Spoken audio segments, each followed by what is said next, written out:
Liaison Committee on Tuesday, the 8th of April 2025. We're delighted to welcome the Prime Minister for his second outing in front of the Liaison Committee this session of Parliament.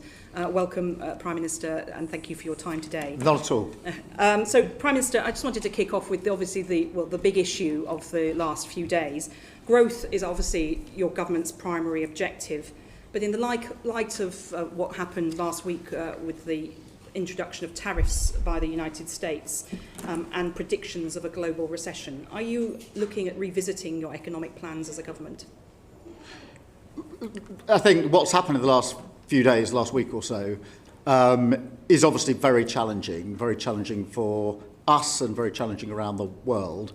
And I'm very disappointed to see tariffs in place. I don't think that they are good for our economy or for economies around the world. My instinct is that we shouldn't jump in with both feet to retaliate. So in that sense, I'm not changing my plans. I think calm, collected response. Obviously, we have to keep our options on the table and do the preparatory work for retaliation if necessary. But I think that trying to negotiate an arrangement which mitigates the tariffs is better.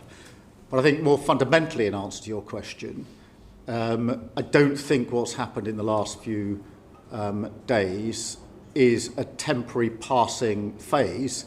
I think it's a changing world order. I think the world is changing before us as a new era. And therefore, I do think there are two ways in which our plans don't so much change as turbocharge. The first is we have to do much more and go further and faster in making sure our economy is resilient and thriving. And I gave some examples of that yesterday. You'll have seen them, so I won't repeat them here, in relation to Z mandates and life sciences. They're a down payment. They're an example of what I think we need to do here to go further and faster in the changes to our economy.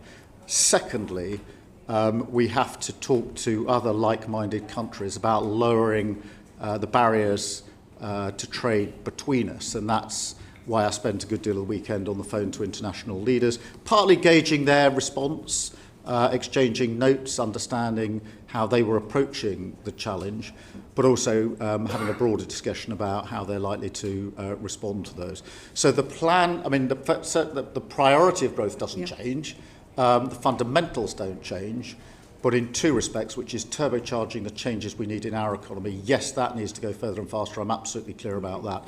And secondly, lowering barriers to trade with other countries. Again, we need to go further and faster, in my view.